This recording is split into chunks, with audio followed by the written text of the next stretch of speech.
J'étais un peu indécis quant à ce que je vais dire ce matin. J'étais assis là derrière avec frère Reagan et j'ai entendu frère Neville disait quelque chose en regardant vers moi et j'ai dit à frère Reagan, est-ce qu'il m'appelle? Il a dit oui, il vous appelle. Alors me voici sur l'estrade pour dire quelque chose ce matin.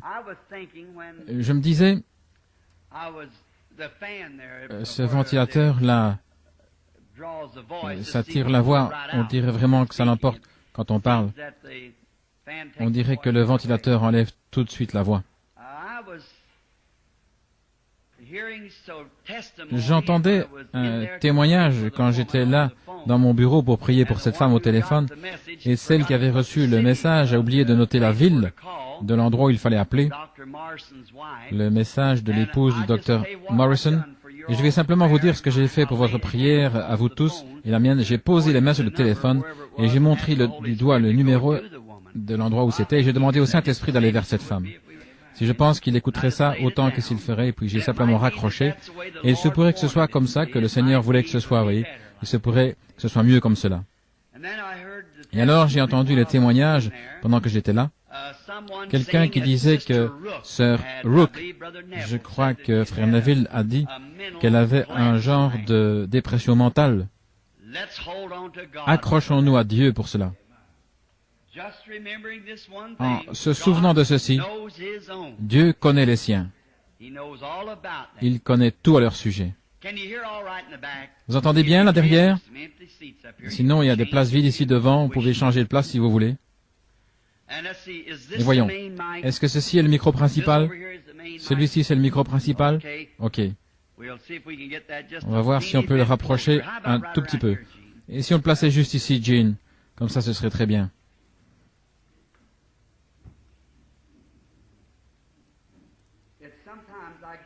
Parce que parfois, je suis un peu enroué. J'ai prêché pas mal. Est-ce que ça va mieux comme ça? Vous m'entendez mieux?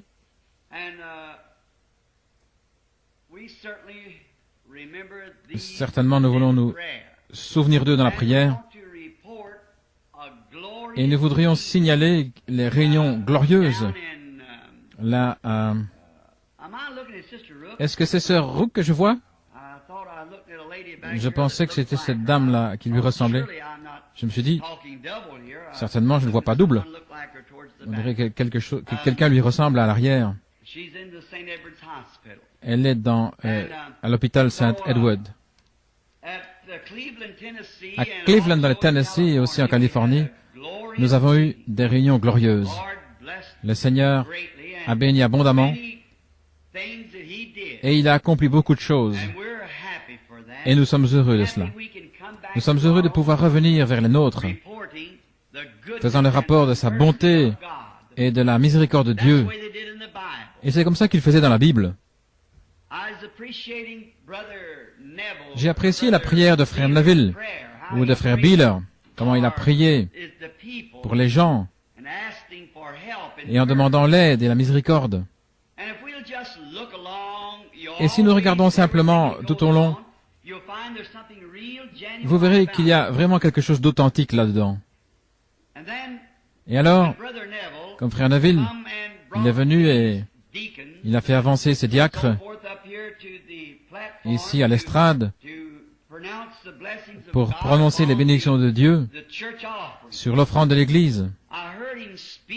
Et je l'ai entendu parler dans sa prière à Dieu de ces hommes, de la façon dont ils priaient les uns pour les autres. Et ça me fait du bien d'entendre un pasteur qui peut prier pour ses diacres et les diacres à leur tour qui prient pour leur pasteur. Quand vous voyez une église adopter une telle collaboration, eh bien, quelque chose est sur le point de se produire. Voilà comment l'église doit être en ordre. Et ça m'a donné une idée pour un sujet. J'avais l'intention de parler de la bénédiction à Kadès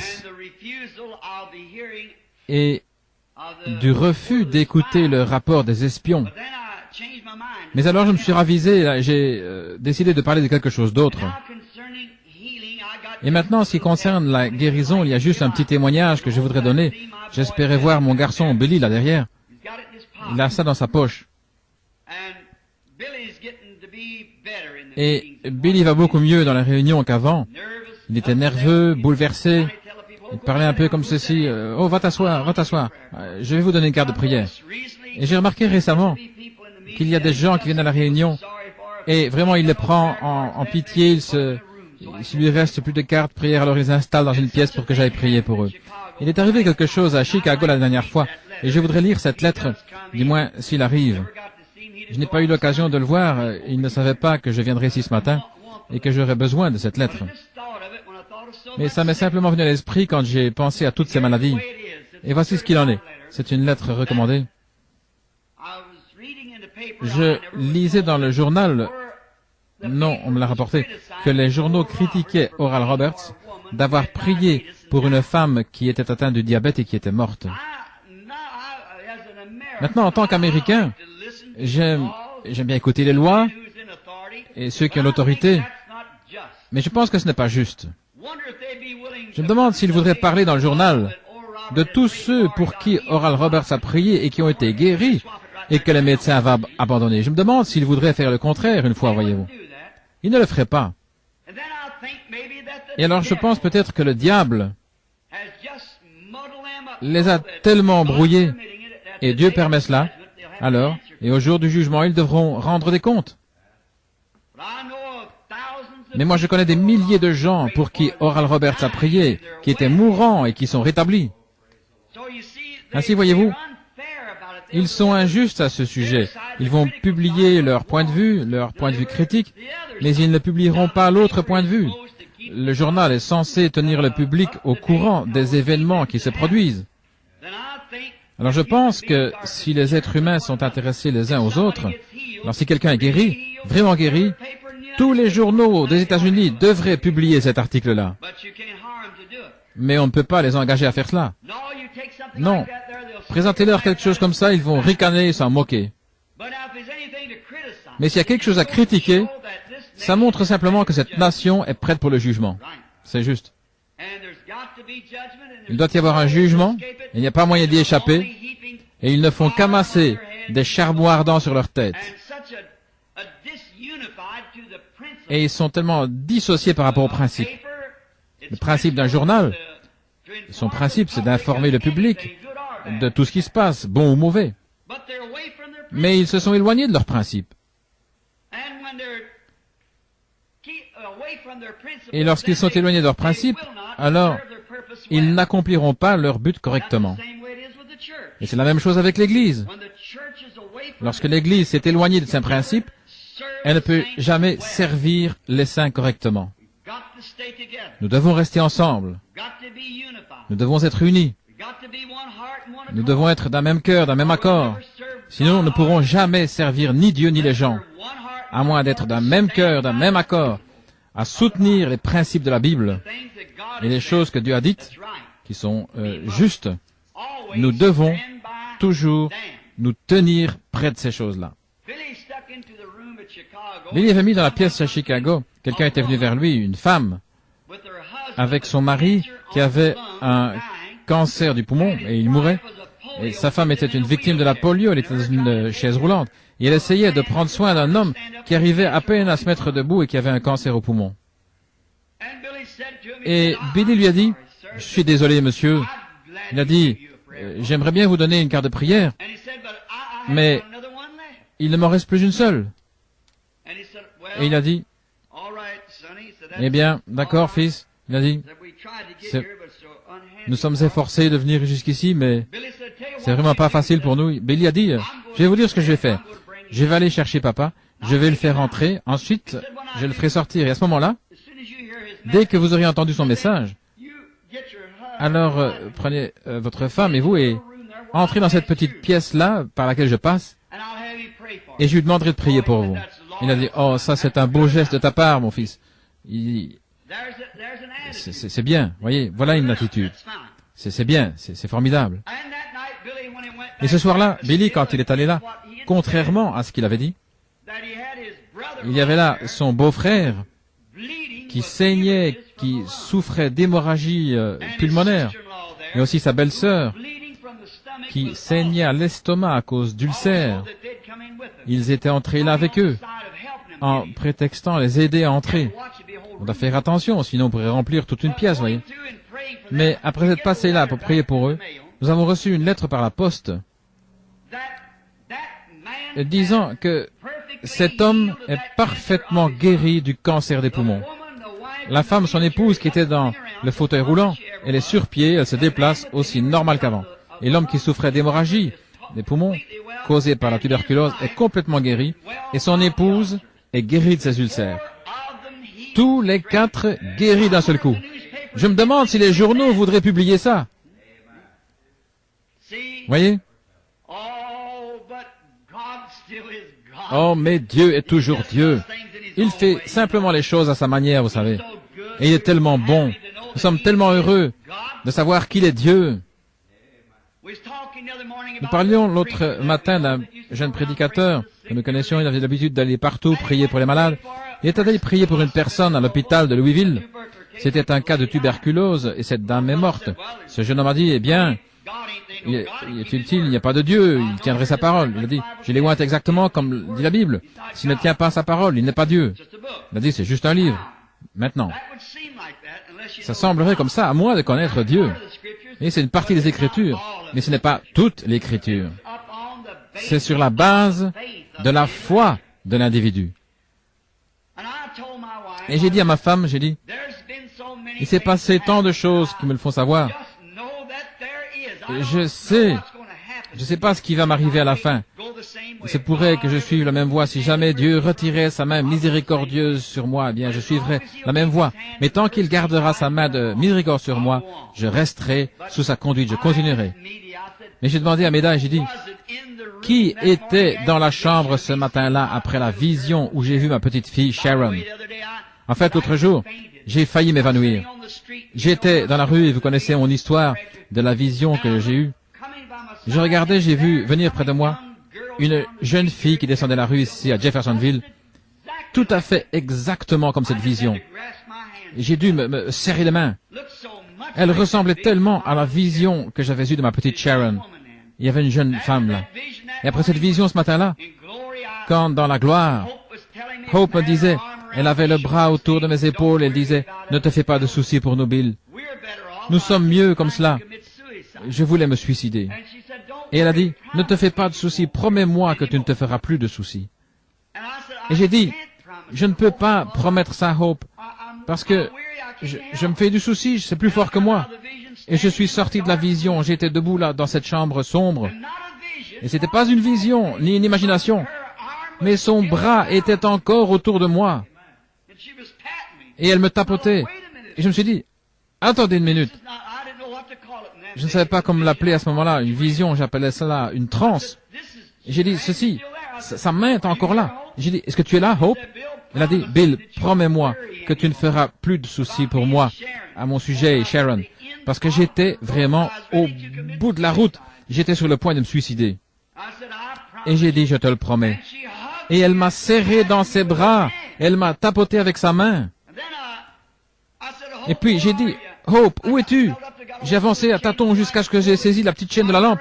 J'ai tiré, j'ai cherché partout, j'ai inspecté les chaises pour voir s'il était là. Il est Dieu. Il est Dieu aujourd'hui tout autant qu'il était sur la montagne de la transfiguration quand Moïse et Élie sont apparus.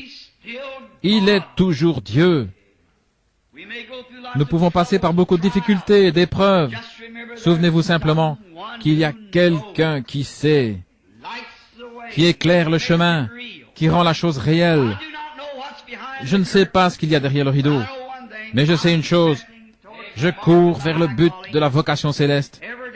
Chaque jour, j'essaie de vivre pour ce grand événement qui aura lieu un jour, quand je le verrai face à face, et que je raconterai l'histoire sauvée par grâce. C'est pour ce jour-là que je vis. Laissant en arrière les choses qui y sont, je veux courir vers le but, continuer à avancer. Je veux que ce tabernacle, maintenant que vous êtes debout, je veux que vous continuiez à courir vers le but de la vocation céleste. Quoi que vous fassiez, soyez fermement attachés les uns aux autres. Ayez l'esprit de clan le plus possible, mais en gardant toujours un bras tendu vers l'extérieur pour aller chercher quelqu'un d'autre. Mais dans cette foi que nous prêchons maintenant, pour laquelle nous combattons, ne vous en éloignez pas d'un pouce. Si vous croyez que je suis son serviteur, ceci est le programme de Dieu. Ce ne sera jamais dans la majorité, ce sera toujours la minorité. Ça a toujours été et ce sera toujours comme ça. Mais souvenez-vous, il est écrit, ne crains pas, petit troupeau, car c'est la bonne volonté de ton Père de te donner le royaume.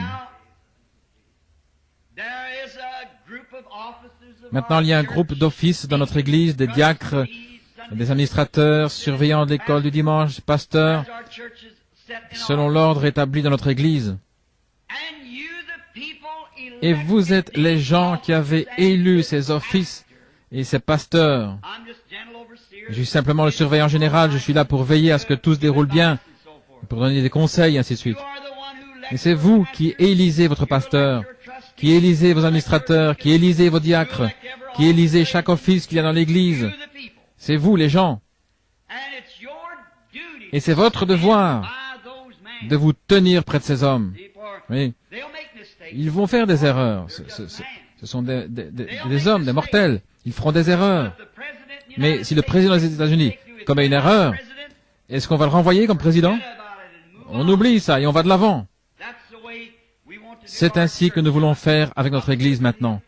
Je l'écoutais prier il y a quelques instants pour les diacres et d'entendre là derrière à la porte un témoignage des administrateurs que vous êtes tous d'un même accord. Maintenant, restez comme ça maintenant, souvenez-vous. Restez avec ces administrateurs, diacres et pasteurs. Et souvenez-vous, une fois que vous êtes unis comme cela, souvenez-vous que ce sont les affaires du diable de faire en sorte que cette unité soit brisée. Ça a toujours été et ce sera toujours ainsi. Voyez. Mais soutenez vos frères, ces offices. Voilà ce dont je voulais parler. Et aussi, j'ai un tableau d'affichage ici ce matin concernant la réunion des conseils et les autorités. On mettra ça sur le tableau d'affichage. J'ai une copie pour frère Robertson, qui est le président des administrateurs. Et j'ai aussi une copie pour frère Collins, je pense, qui fait fonction de président du conseil des diacres.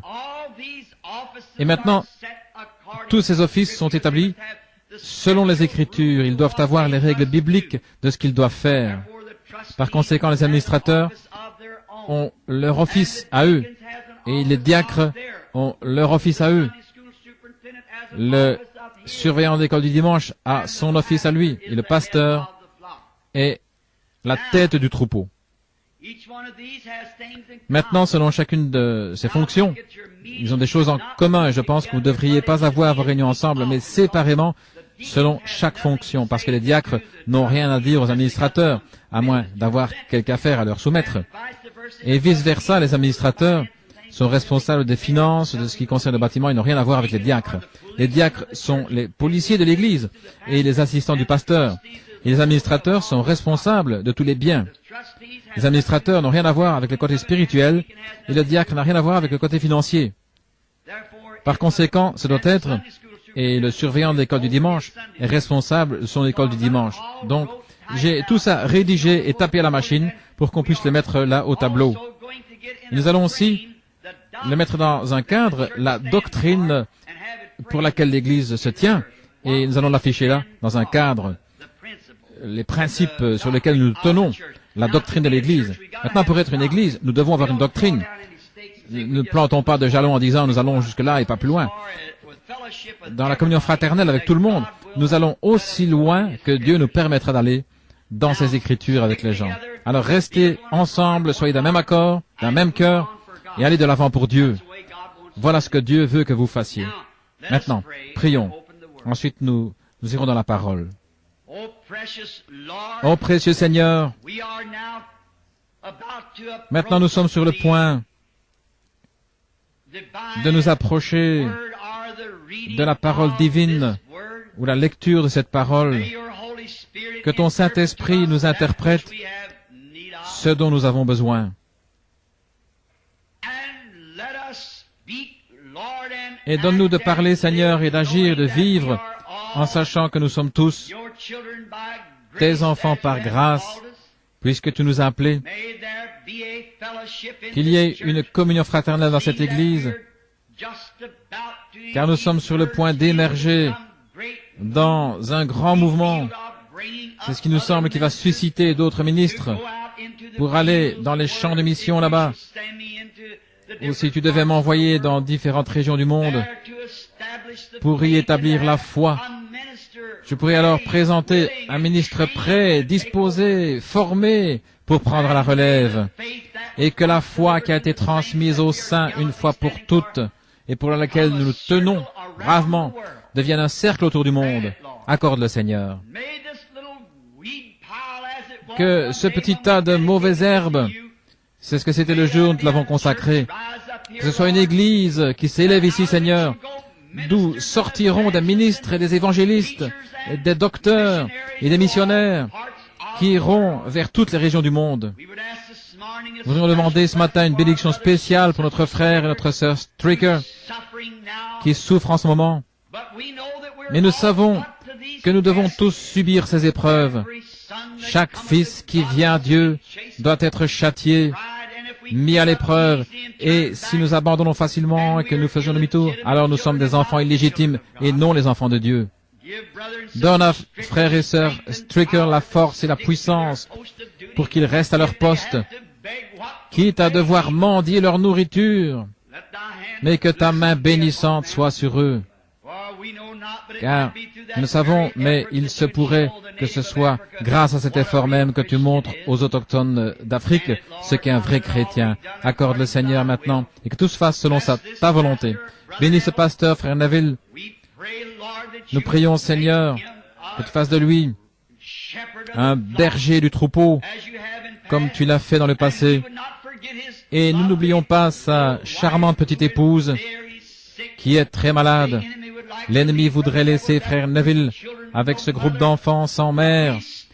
Mais nous tenons là et nous plaçons notre foi par le sang de Jésus-Christ entre cet ennemi et notre sœur. Que ton esprit, Seigneur, soit grand sur elle, sachant que toutes les femmes sont destinées à traverser cette vallée des ténèbres de cet âge. Mais nous te prions d'être avec elle. Bénis ces petits-enfants. Elle sera nerveuse maintenant et agitée, mais que le Saint-Esprit soit à la porte de la miséricorde en tout temps pour cette famille.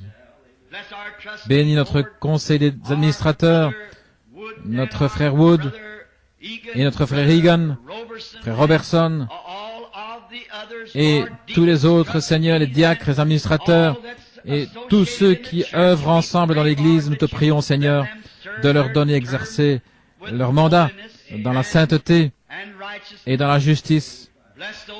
Bénis, Seigneur, ceux qui ont exercé des fonctions dans le passé. Et nous te prions de continuer à être avec nous tous, de sorte qu'on nous connaisse comme une Église qui œuvre dans l'unité, dans l'esprit et dans l'amour du Seigneur. Nous te prions maintenant de nous dispenser la parole selon nos besoins, alors que nous lisons dans ta parole écrite, car nous le demandons dans le nom de Jésus. Amen.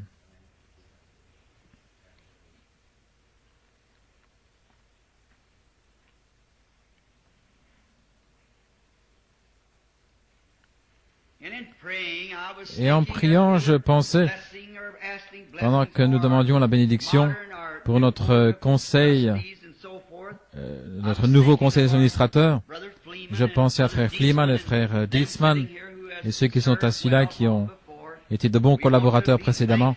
Nous voulons rendre grâce à Dieu pour leur service loyal. Que le Seigneur soit toujours avec eux pour les bénir et les aider. Je voudrais lire, souvenez-vous maintenant, le tableau d'affichage et tout, et les réunions qui auront lieu prochainement. Et nous sommes heureux d'avoir parmi nous ce matin, eh bien, je pourrais le dire comme ceci, un homme qui m'a été très précieux dans le passé et qui m'est précieux maintenant, un bon frère, Fred Sothman et son épouse de Saskatchewan au Canada, qui est ici pour séjourner avec nous. dans notre nation, pour demeurer dans le pays, mais dans notre communion, c'est un frère bien-aimé, frère Fred Sothman. C'est lui qui a organisé la campagne pour moi quand j'étais au Canada. Et un autre précieux frère, qui était aussi autrefois un Canadien, et qui était un homme d'affaires, et qui peut prouver au monde qu'on ne peut pas donner plus que Dieu. Lui et son copain ont créé une fondation dont les fonds sont destinés à la construction d'un bâtiment aux missions étrangères, une fondation. Ils m'ont fait venir à Auckland pour une réunion et ils ont dit qu'ils avaient l'argent, qu'ils allaient tout parrainer par leur fondation. Frère Fred et moi, nous avions essayé ça avec de l'argent que frère Fred avait et je n'avais pas voulu accepter à titre individuel. Nous avions décidé de donner ça aux Canadiens et de ne même pas prendre d'offrande, mais ce n'a pas été un succès. Les réunions se sont bien passées, mais parce que nous n'avions pas ramassé d'offrande, peu importe que l'Église vaille 100 milliards de dollars, vous voyez, et on doit quand même à Dieu de ramasser une offrande. Ça fait partie de l'adoration. Et vous voyez ça, et autant que je suis contre l'argent et ces choses-là, j'ai découvert que quand un homme a tort, autant admettre qu'on a tort. En effet, frère et moi, nous avons constaté que ça n'a pas vraiment donné un bon résultat. Et frère Borders, quand j'ai quitté frère Fred et que je suis allé vous rencontrer à Auckland, j'ai dit, mais faites surtout pas ça. Faites passer le plateau d'offrande. Prenez une offrande. Que ce soit, mettez-le dans votre fondation pour une autre réunion quelque part. Et avant la fin des réunions, frère Borders et ses amis sont venus me dire, tout ce que nous avions mis dans la réunion a déjà été recueilli. Et puis il y a quelques jours, il a organisé une réunion à San José en Californie, où il a réuni, je pense, 60 ou 70 églises dans la vallée. Toutes les différentes confessions qui ont collaboré, nous avons eu une convention formidable. Nous y sommes retournés. Nous allons y retourner en novembre. Nous sommes heureux que vous soyez parmi nous, frère Borders et frère Fred, assis là-bas. Et ces hommes sont peut-être inconnus à vous tous, mais ils ont été des frères précieux pour moi sur les champs de mission, combattant pour la foi pour laquelle nous nous tenons. Que Dieu vous bénisse, frère. Nous sommes contents de vous avoir avec nous ce matin dans ce petit tabernacle. Il n'est pas grand-chose à regarder, mais il y a quelque chose ici. Nous savons que Dieu habite ici, voyez. Alors nous sommes heureux pour cela. Et il y a d'autres précieux frères, si j'avais le temps, je les mentionnerais, qui sont avec nous aujourd'hui. Maintenant, je suis dans l'anticipation et je prie, c'est que dans les jours qui viennent, Dieu voulant, je voudrais aller, je me sens conduit, je ne l'ai pas encore annoncé, la prochaine réunion dans l'Ohio pourrait être avec Sullivan au terrain de camping très prochainement. C'est seulement un trajet d'environ 160 km pour aller là. Et je pense, Jean, quelque chose comme ça, ce serait un beau voyage si vous n'avez rien de prévu pour vos vacances, si le Seigneur continue à nous conduire. Un homme très bien, frère. Sullivan. C'est le maire de la cité. C'est le maire de la ville, là. Un ex-maire. C'est un homme du Kentucky à l'ancienne mode, c'est tout ce que je peux dire de lui. Quand je l'ai rencontré l'autre jour, tous les deux nous avons grandi là-bas dans les montagnes du Kentucky. Il m'a dit, est-ce que tu as toujours ton asafétida autour du cou, Billy? Vous savez, vraiment qu'il y a du Kentucky. Maintenant, non, je ne vais pas manquer d'égard envers mes frères du Kentucky. Frère Jeffries et les autres. Ouais, je suis du Kentucky aussi, vous savez. Et je vais vous dire une chose comme ça. Nous ne sommes pas du Kentucky, nous ne sommes pas non plus des Américains. Nous sommes des pèlerins et des étrangers. Nous cherchons une ville à venir, une cité. Maintenant, pour la lecture, lisons dans le livre de l'Exode pendant quelques minutes. Je voudrais lire au chapitre 23, au verset 20, jusqu'au verset 23 inclus. Et je voudrais tirer un sujet ce matin, de ceci plutôt, une délivrance totale. Je ne serai pas long. J'attendais pendant que vous preniez le livre et le chapitre. Voici, j'envoie un ange devant toi pour te protéger en chemin et pour te faire arriver au lieu que j'ai préparé. Tiens-toi sur tes gardes. Obéis à sa voix. Ne le provoque pas, parce qu'il ne pardonnera pas tes transgressions, car mon nom est en lui. Je suis sûr que l'Assemblée sait qui était cet ange. Mon nom est en lui. Et si tu obéis à sa voix, et si tu fais tout ce que je te dirai, alors je serai l'ennemi de tes ennemis et l'adversaire de tes adversaires. Car mon ange marchera devant toi et te conduira chez les Amoréens et les Hétiens, les Phérésiens, les Cananéens, les Éviens et les Jébusiens, et je les exterminerai. Que le Seigneur bénisse sa parole, alors que nous parlerons maintenant pendant quelques minutes, s'il vous plaît. Je pensais à ce sujet, une délivrance totale. L'Église a été dans la minorité. Elle le sera toujours quant aux membres, jusqu'à ce que Jésus vienne. Mais elle vit en dessous des privilèges que Dieu lui a donnés. Si seulement nous savions que ceci est l'Église du Dieu vivant, non pas le Branham Tabernacle, mais le Branham Tabernacle en est simplement une partie. Il y a d'autres tabernacles semblables, d'un bout à l'autre du pays. Frère Snelling, ce soir, il va avoir un service de baptême. J'ai oublié, frère Curtis m'avait dit de l'annoncer. Il m'avait dit hier, il va avoir un service de baptême. S'il y a quelqu'un ici qui n'a pas encore été baptisé, eh bien, frère Snelling serait heureux de le faire ce soir. C'est au tabernacle de la sainteté à Utica. Et frère Junior Jackson à New Albany. Et il y en a beaucoup d'églises semblables d'un bout à l'autre du pays. Mais nous vivons tous, on dirait plus ou moins comme si nous étions vaincus.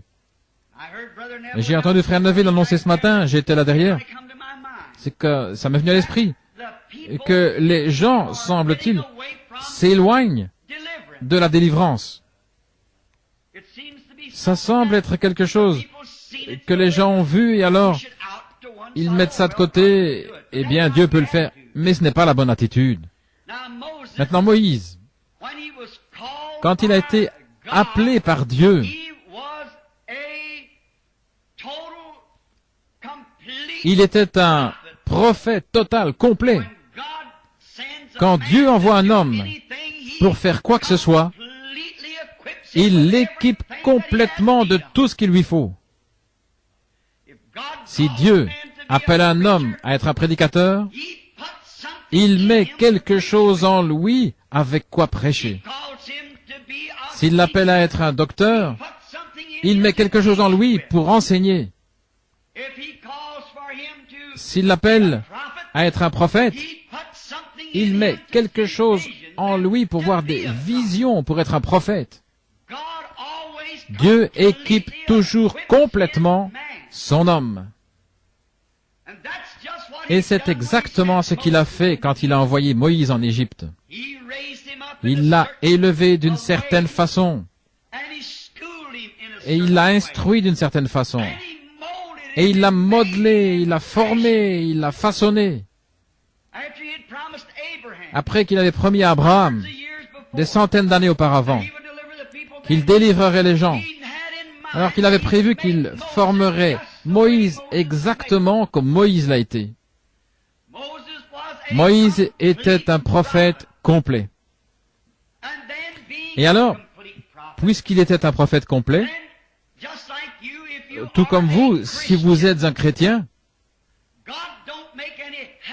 Dieu ne fait pas de demi-chrétiens. Dieu fait des chrétiens complets. Dieu ne fait pas de demi-prédicateurs. Mais le prédicateur peut être un demi-prédicateur. Et Dieu fait de ses enfants des chrétiens, mais parfois ils sont des chrétiens à moitié. Seulement ce n'est pas l'intention de Dieu qu'ils soient comme cela. Ce sont leurs propres voies qui se sont mêlées au plan de Dieu pour leur vie. Et c'est pour ça qu'ils sont comme cela.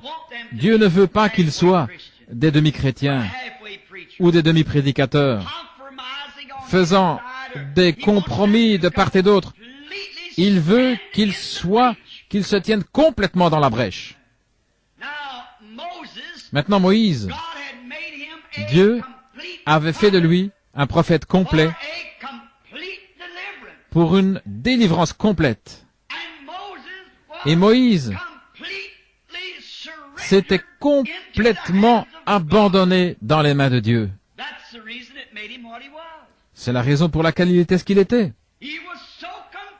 Il était tellement complet en Dieu au point que Dieu pouvait avoir confiance en lui.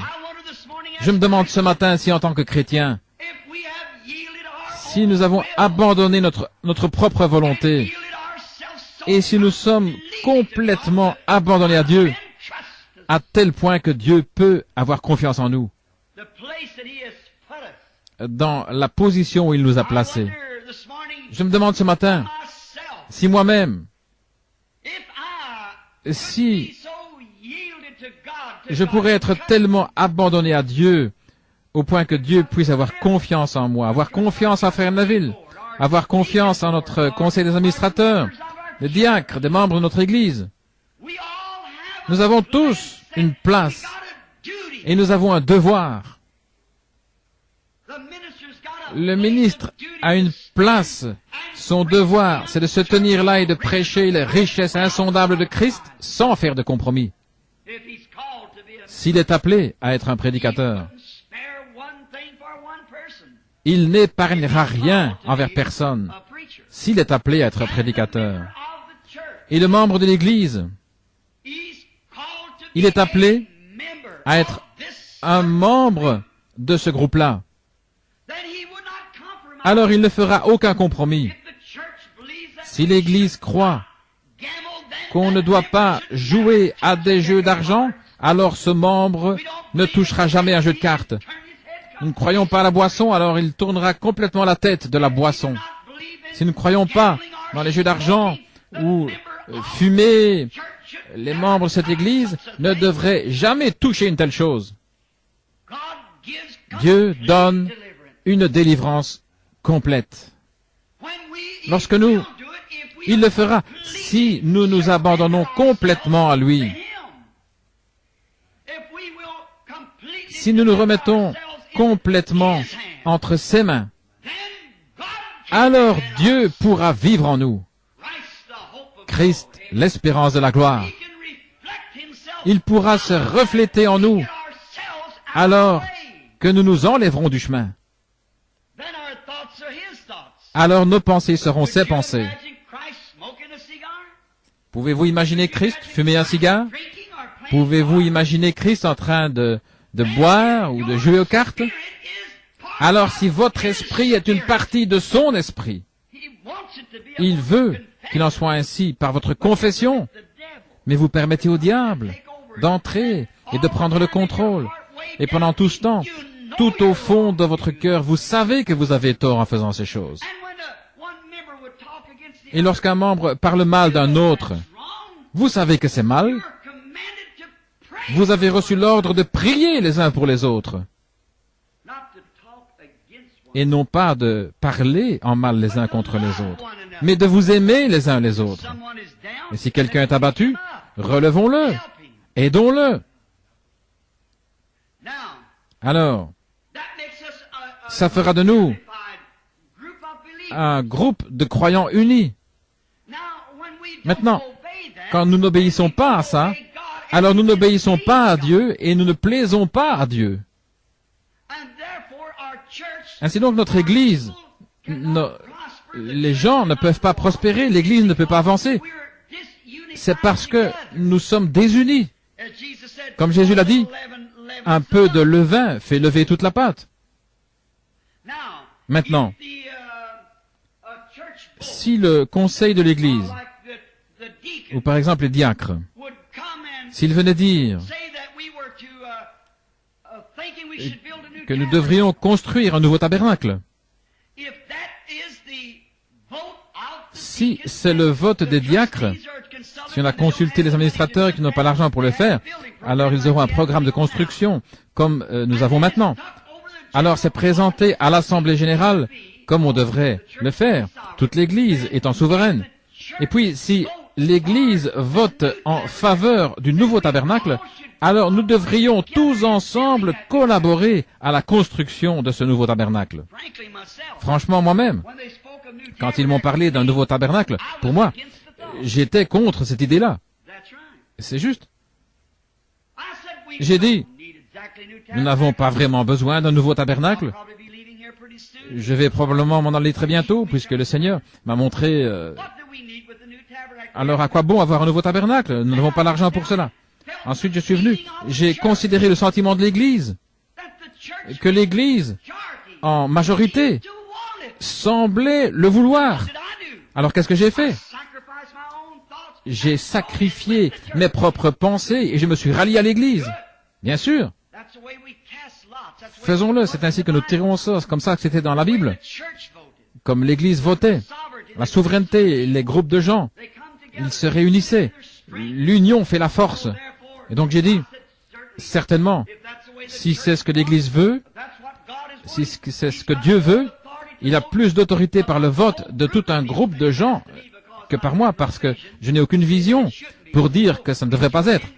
Alors nous allons nous rallier à l'Église et nous avancerons avec l'Église. Et je donne mon appui à ça pour faire tout ce que je peux, oui, pour donner un coup de main à l'Église. Ça devrait être le motif de chaque chrétien et de chaque personne dans l'Église.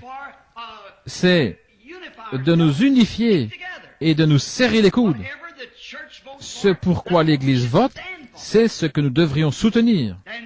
Alors, disons par exemple qu'on veut modifier quelque chose dans l'Église. Eh bien alors, si les administrateurs veulent ça, si quelqu'un veut ça, les diacres, s'ils veulent modifier quelque chose, alors on présente ça devant l'Église, alors l'Église est réunie. Et si notre idée là-dessus semble un peu différente de celle de l'Église tout entière, alors sacrifions cette idée. Parce que c'est le seul moyen par lequel nous pouvons rester unis. Et si cette Église continue simplement à avancer comme maintenant, et si elle s'unit, Dieu, il n'y a pas de limite à ce qu'il fera. Si nous restons collés ensemble, nous devons rester collés ensemble. C'est comme ça que nous voulons être. Complètement les uns avec les autres. Et alors tellement complètement entre les mains de Dieu. Alors nous devons avoir un homme dont nous croyons qu'il prêche la parole de Dieu. Si cet homme ne le fait pas, alors allez chercher quelqu'un qui le fait vraiment. Voyons la position que nous devons avoir. Et si le conseil des administrateurs ne veut pas soutenir ce qui est juste, alors c'est votre devoir d'élire quelqu'un qui défendra ce qui est juste. Et après avoir fait ça, alors soutenez-le. C'est à vous d'y voir. Soutenez-le. Et tous ensemble, nous défendons une seule cause et c'est Dieu. Si un membre commet une erreur, ne le repoussez pas. Aidez-le. Relevez-le. Réunissez-vous. Ayez un entretien les uns avec les autres. Voyez ce que les Écritures disent. Quand nous commettons une erreur, allons près de Dieu. Avant d'aller près de Dieu, nous devons aller près de la personne que nous avons offensée. Et j'ai dû faire cela. Et dernièrement, et je sais que j'avais mal agi, j'avais menti. J'avais incité ma femme à mentir. Je crois que je vous en ai parlé ici à l'église. C'était il y a quelques jours, il n'y a pas longtemps, environ 6 semaines. Les avocats m'avaient tellement perturbé avec cette enquête que je ne savais plus trop où j'en étais. Je venais de rentrer du bureau pour dîner et le numéro de téléphone privé a sonné et Méda est allée répondre au téléphone, elle a mis sa main sur le combiné, elle a dit « Ce sont les avocats » où je pouvais plus supporter une autre. On dirait que je suis en train de perdre la tête, je perds la raison. Il me presse par ici, il me presse par là. Et je dis « Je ne peux plus le supporter ». Et je me suis levé d'un bond et j'ai dit « Dis-leur que je ne suis pas là ». Et je me suis précipité derrière la maison. Et quand je suis revenu, Méda est très consciencieuse pour ces choses. Elle est venue me voir à la porte, elle était au bord des larmes. Elle a dit, Bill, est-ce que c'était la bonne chose à faire? Vous savez comment vous êtes. Je sais, moi, comment je suis. J'ai dit, bien sûr, je n'étais pas là à ce moment-là. Mais je savais que Dieu m'avait condamné pour ça. J'ai dit, j'étais pas là à ce moment-là. Mais elle a dit, mais tu étais là quand il a appelé. Cet après-midi-là, je suis allé prier pour un bébé malade.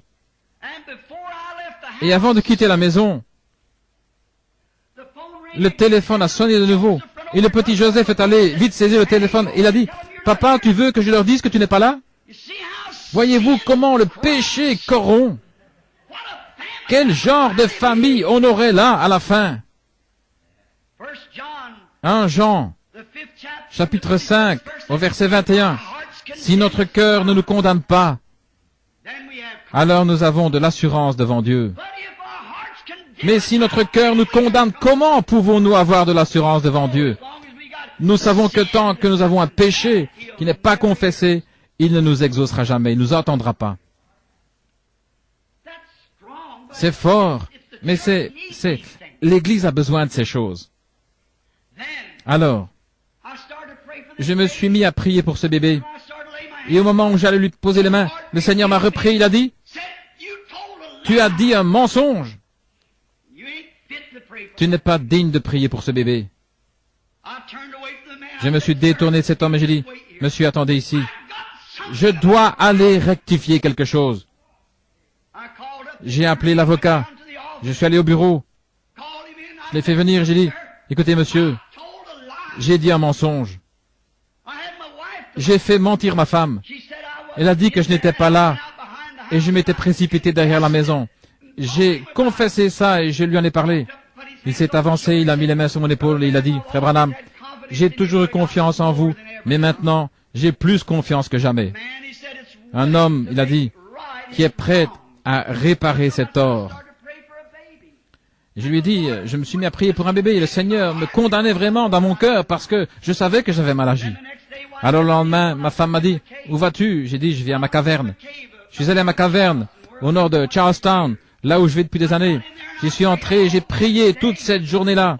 « Oh Dieu, ne me laisse plus jamais faire une chose pareille. Pardonne-moi, Seigneur. » Car au moment où j'allais imposer les mains aux malades pour prier, là, j'ai eu la condamnation. Vers 3 heures de l'après-midi, je suis ressorti. Il y avait un gros rocher juste là. Je suis monté sur ce rocher et je regardais vers l'est, les mains en l'air. Je louais le Seigneur. C'était tellement calme là. J'ai dit, Seigneur, si seulement une fois tu es passé près de Moïse, il a dit, quand tu l'avais caché là dans le creux du rocher, et ça ressemblait au dos d'un homme, j'ai dit, voudrais-tu le faire encore une fois, Seigneur, pour me faire savoir que je suis pardonné?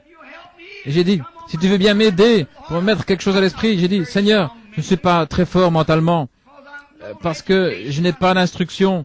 Et j'ai dit, et j'essaie de te servir, tu connais mon cœur, et je n'aurais pas dû faire cela, je voulais pas faire ça. On aurait dit que j'étais en train de perdre la tête tellement j'étais nerveux. Et j'ai fait ça sous l'impulsion du moment, quand Satan m'a pris au piège. Et j'ai dit, si tu m'as pardonné, alors permets-moi de te voir, Seigneur. Et Dieu est mon juge, juste à côté de moi, dans un petit coin des buissons. Il y a eu comme un vent qui s'est mis à soulever un tourbillon. Il est venu directement le long de la paroi de la caverne où j'étais. Il est reparti à travers les bois. Oh frère, une paix qui surpasse toute intelligence qui m'a envahi. Et j'ai crié, j'ai pleuré, j'ai poussé des cris. Je sais que mes péchés m'ont été pardonnés. Voyez-vous, j'étais désuni d'avec Dieu. Je ne pouvais pas obtenir la délivrance de ce bébé. Et le lendemain même, un homme qui est venu de Chicago, un homme remarquable, un catholique nouvellement converti, les valvules de son cœur avaient enflé comme une chambre à air gonflée et on voulait les inciser depuis longtemps. C'est ce qu'on voulait faire, mais il ne leur permettait pas. Finalement, il a obtenu un entretien. Ces entretiens, on reste là jusqu'à ce qu'on ait découvert ce qui ne va pas. Et cet homme venait à peine d'entrer que le Saint-Esprit, alléluia, remonté dans sa vie. Il en a ressorti quelque chose qu'il avait fait quand il était enfant de cœur à l'église catholique. Il a dit, c'est la vérité. C'est la pure vérité. Il a dit, voulez-vous dire que c'était la seule chose retenue contre moi? Et j'ai dit, c'est la seule ombre que je vois dans votre vie. Il est reparti, il a dit au médecin, il a dit, très bien, préparez tout maintenant, nous allons voir l'opération. Le médecin a dit, nous allons vérifier de nouveau ce cœur. Il a examiné, il a dit, vous n'avez pas besoin de cette opération. Oui, si notre cœur nous condamne, nous voulons une délivrance totale. Nous ne voulons pas être une demi-église, nous voulons être une véritable église. Ou pas d'église du tout. Nous voulons être des chrétiens véritables ou pas de chrétiens du tout. Nous voulons une délivrance totale de nos habitudes, de nos péchés, de nos mauvaises pensées, de nos mauvaises actions, de notre négligence, de tout ce que nous avons fait. Nous voulons une délivrance totale. Enfin, lorsque les gens entrent dans l'église pour qu'on prie pour eux, qu'il n'y ait que ce petit groupe qui ne dépassera peut-être pas 100 ou 200 personnes ici, mais quand ils seront complètement entre les mains de Dieu, Et quand nous prierons, alors Dieu nous exaucera des cieux. Dieu veut quelqu'un qu'il pourra tenir dans sa main. Quelqu'un dont il pourra dire, j'ai confiance en lui. Mon serviteur malade que voici, je peux l'envoyer au Branham Tabernacle à Jeffersonville. Ce groupe de gens-là est d'un même accord. Quelque chose se produira. Eh bien, regardez ce qu'il fait pour nous dans l'état où nous sommes. Qu'est-ce qu'il ferait si nous étions d'un même cœur et d'un même accord? Le seul moyen pour y arriver, c'est d'unifier nos cœurs dans l'amour fraternel, d'obéir aux frères qui occupent les fonctions dans l'Église, et au pasteur, et le pasteur d'obéir à Dieu. Alors Dieu agit à travers le pasteur, à travers le conseil, jusqu'à ce que l'Église, et tous ensemble, nous formons un seul bloc pour le royaume de Dieu. Alors Dieu exaucera. Quand nous aurons un groupe uni, ne laissez rien vous nuire. Ne vous effrayez de rien. Maintenant, voilà le genre de personne que Dieu a destiné à prendre le pays, s'emparer du pays. Moïse était complet. C'était un homme qui ne faisait pas de compromis. S'il y avait du remue-ménage, des querelles et d'autres choses, il ne faisait pas de compromis. C'est ce que Dieu veut de nous maintenant. Pharaon voulait consentir, il dit, Moïse, vous pouvez tous partir, mais alors laissez vos enfants, ou laissez certains de vos troupeaux ici. Et c'est comme ça que le diable veut qu'un chrétien vienne. Il n'y a pas de mal à ce que tu adhères à l'Église, mais ne pardonne jamais à Jones. Il n'y a pas de mal si tu peux y apporter. C'est pas nécessaire d'abandonner le tabac, la boisson, le mensonge, le vol, les critiques, la médisance. Tu n'as pas à renoncer à ça. Adhère à l'Église et c'est tout. Mais Moïse n'était pas quelqu'un qui faisait compromis. Il voulait une délivrance complète. Il a dit, nous ne laisserons pas un seul ongle derrière nous. Nous prendrons tout ce qui nous appartient quand nous irons adorer l'Éternel. Voilà comment devrait être l'Église. Nous prendrons la justice, nous prendrons la sainteté, nous prendrons le Saint-Esprit, nous prendrons un groupe unifié quand nous irons à l'autel. Nous serons un vrai groupe, nous ne laisserons rien derrière nous. Nous prendrons tout. Il ne restera pas un seul ongle ici. Vous savez, les gens peuvent prier de telle sorte que le diable soit obligé de lâcher prise. C'est comme ça que Moïse et son groupe ont fait. Ils sont arrivés là, ils se sont mis sous le sang. Vous avez remarqué, il n'y a pas eu de délivrance totale tant qu'ils ne se sont pas mis sous le sang. Moïse lui-même, il était unifié à Dieu, mais Israël ne l'était pas. Il y avait encore du péché, et il murmurait contre Moïse. Et il disait, « Pourquoi fais-tu cela? Tu attires plus d'ennuis. » En effet, Pharaon doublait la quantité de briques qu'il devait faire et tout. Ça, c'était Moïse. Lui, il était complètement entre les mains de Dieu, totalement délivré de la garde des brebis pour garder les brebis de Dieu. Lui-même, il était totalement délivré. Mais le peuple n'était pas délivré, parce qu'il y avait encore des murmures parmi eux. Un soir, quand Dieu avait décrété qu'on devait tuer un agneau, un type de Christ, et que le sang a été trempé dans l'hysope, ce qui est une herbe toute simple, ordinaire, humble, et appliqué sur le linteau de la porte et sur les poteaux, c'est là qu'Israël a été complètement délivré, sans laisser un ongle derrière. Tout ce qui leur appartenait a été délivré. Leur famille, leurs bien-aimés, et tout ont été délivrés quand ils se sont mis complètement sous le sang. C'est là que l'Église sera complètement délivrée, quand tout aura été mis sous le sang, quand vos péchés auront été mis sous le sang, quand le fait de fumer, votre jeu d'argent, tricherie, votre vol, votre mensonge, quand tout aura été mis sous le sang, alors il y aura une délivrance totale. Si vous avez fait du tort à quelqu'un, réparez ça. Vous ne pouvez pas apporter ça sous le sang, ça n'y restera pas. Vous ne pouvez pas l'apporter. Quelque chose vous empêchera de le faire. Quand votre moi aura été complètement, totalement mis sous le sang, il y aura une délivrance totale. Alors vous aurez une liberté que vous n'avez jamais connue. Quand tout aura été mis sous le sang, soumis au royaume de Dieu, alors il y aura une vraie délivrance. Jésus était complètement, totalement homme. Il pouvait pleurer comme un homme. Il pouvait manger comme un homme. Il pouvait être fatigué comme un homme. Il était complètement, totalement homme dans son être physique. Et dans son esprit, il était complètement, totalement Dieu. Alors il a soumis sa chair à l'esprit qui était en lui. Voyez-vous, il a été tenté de toutes les manières comme nous. Il était un homme, pas un ange. Il était un homme. Il avait des désirs et des tentations, exactement comme nous. La Bible le dit. Il était un homme, pas un ange au-dessus de la tentation. Hébreux 1 dit qu'il a été, Hébreux 1:4 dit qu'il a été abaissé au-dessous des anges. Il était homme, complètement homme. Alors Dieu a pris un homme complet pour produire une délivrance totale. Et il l'a rempli de son esprit. Le Saint-Esprit était en lui sans mesure. Et il a été tenté comme nous avons été tentés. Il était complètement Dieu. Il a prouvé quand il est ressuscité des morts. Quand il a arrêté la nature, les mers mugissantes et les vents violents. Quand il a parlé aux arbres et tout, ils lui ont obéi. Il était Dieu à l'intérieur. Et il aurait pu être un homme, car il était effectivement un homme.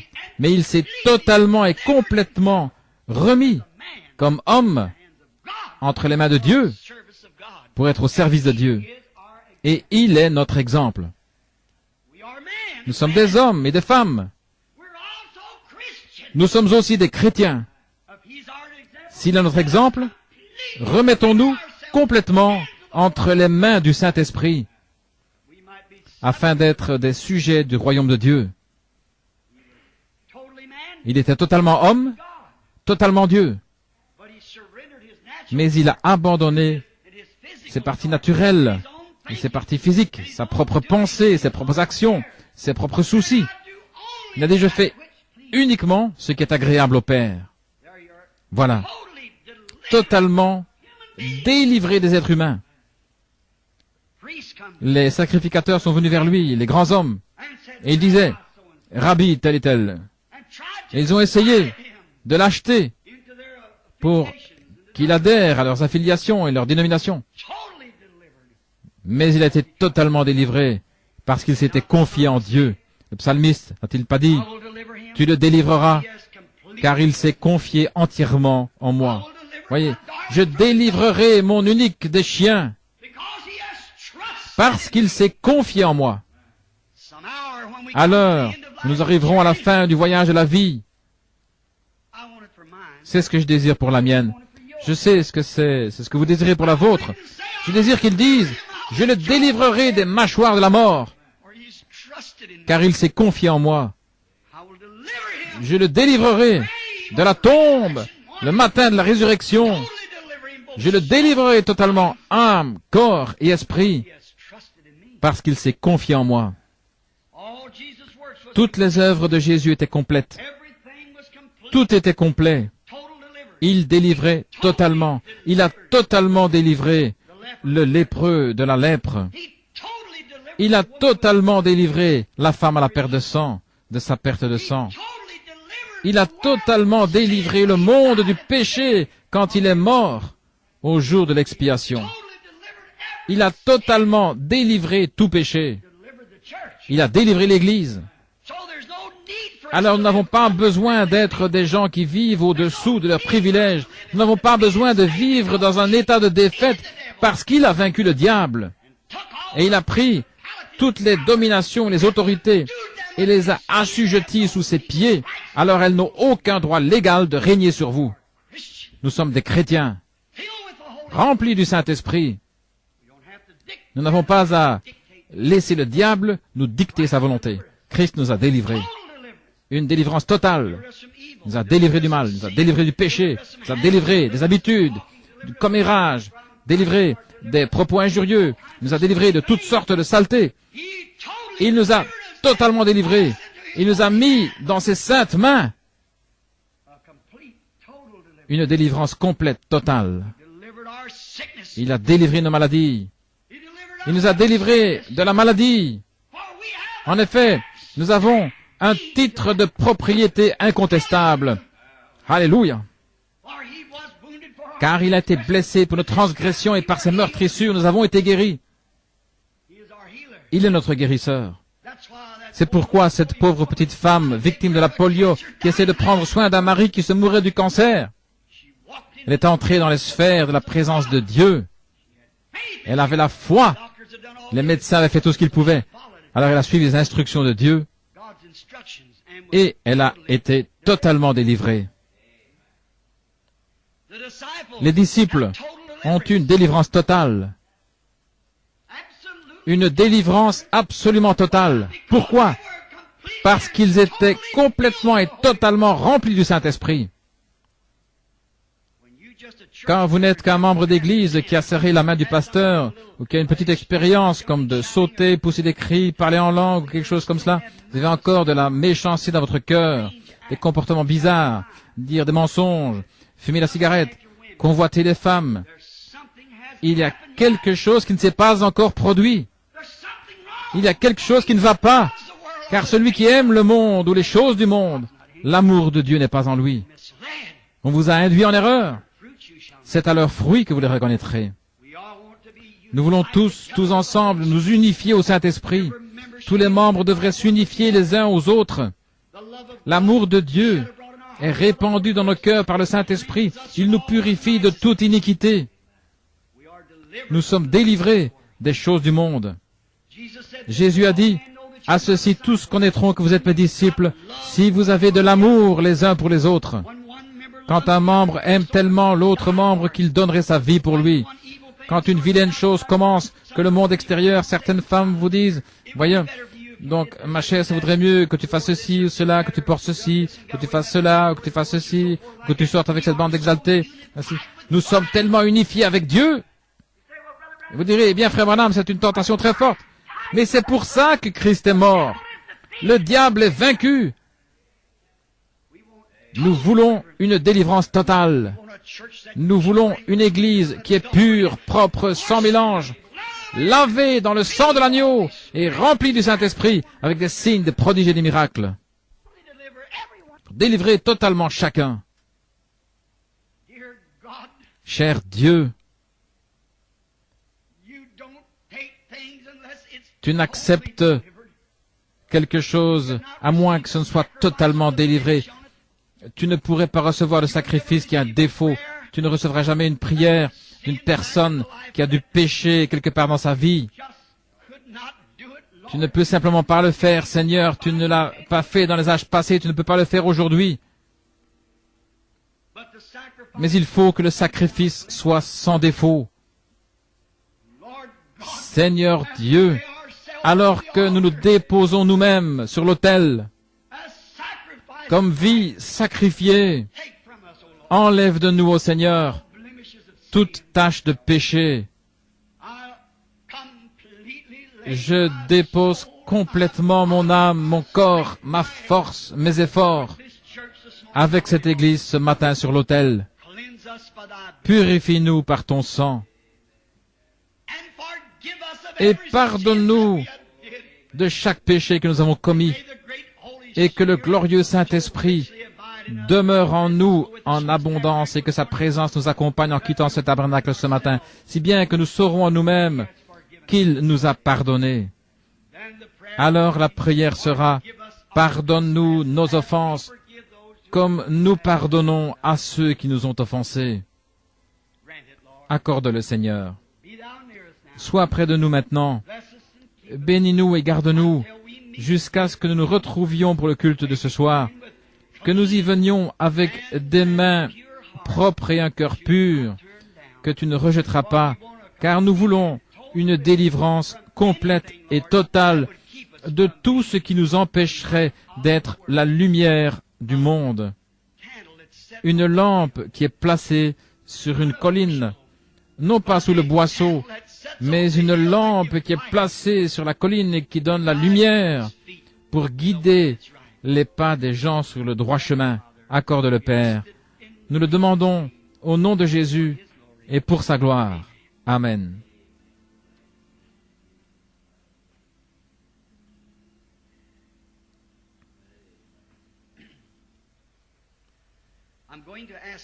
Je vais demander à Doc,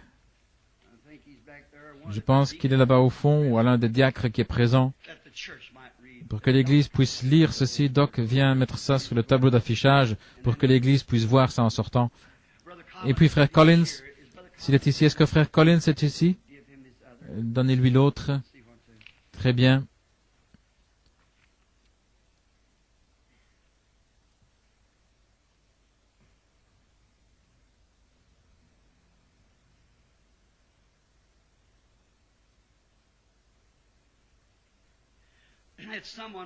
C'est quelqu'un qui voudrait avoir un entretien. Et ça, c'est toujours accordé. Nous sommes contents. Et des entretiens, j'en ai. Voyez-vous, la chose que vous devez faire, c'est d'appeler à notre numéro là-bas. Nous avons eu tant d'ennuis à la maison, l'Église le sait.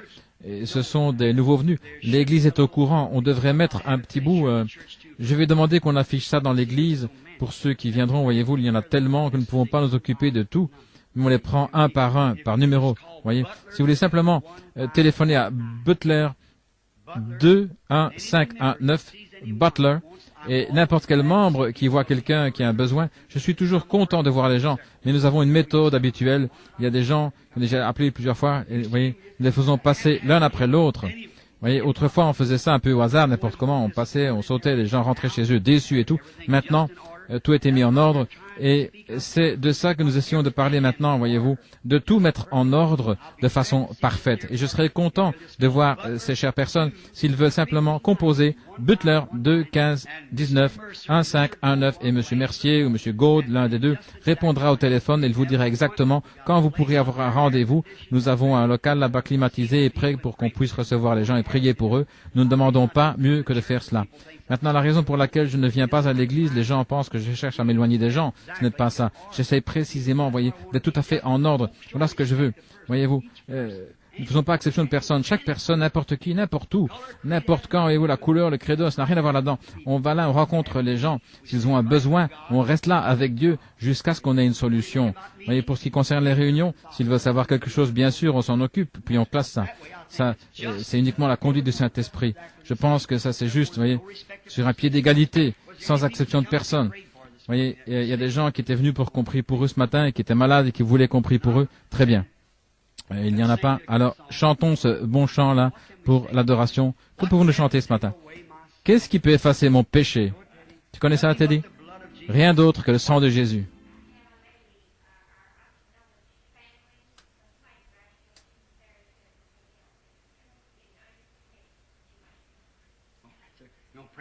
Très bien, nous voulons prier pour elle maintenant. Je vais prier pour cette dame. Imposez les mains à cette femme ici. Voudriez-vous courber la tête avec moi alors, tranquillement? Dieu bien-aimé, il y a une dame qui est très malade. Notre sœur présente son corps, même pour enlever un cancer des autres, à se tenir la brèche pour les autres. Mais tu l'as délivrée de ça, Seigneur, il y a quelques jours quand ces choses ont été connues. Donne-lui simplement de découvrir ça. Elle-même, Seigneur, elle saura que ça vient de toi. Je lui impose les mains et j'implore ta miséricorde pour que cette autre femme qu'elle représente, que la grâce de Dieu, la puissance du Saint-Esprit, s'il y a quoi que ce soit de mauvais dans notre cœur, Seigneur, révèle-le-nous d'abord, puis nous irons réparer ça. Alors nous saurons que nous avons trouvé grâce devant Dieu, que nous sommes en paix avec Dieu, que nous recevrons ce que nous demandons, parce que nous n'avons aucune condamnation. Accorde-le, Seigneur. C'est au nom de Jésus que je prie.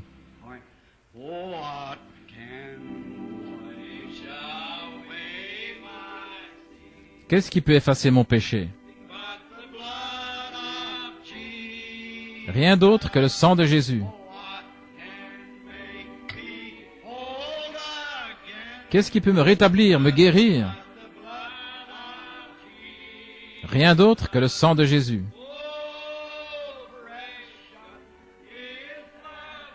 Oh, précieux est ce flot qui me rend blanc comme neige. Je ne connais pas d'autre fontaine, rien que le sang de Jésus. Combien sentent que tous leurs péchés sont sous le sang? Chantons-le avec nos mains levées maintenant. Qu'est-ce qui peut laver mon péché? Rien d'autre que le sang de Jésus.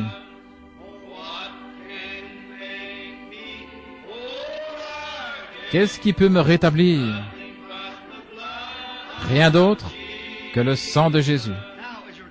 Maintenant, comme nous baissons les mains, serrons la main de ceux qui sont autour de nous.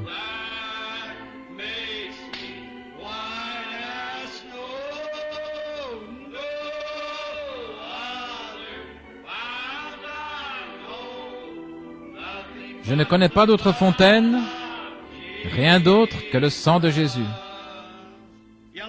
L'aimez-vous?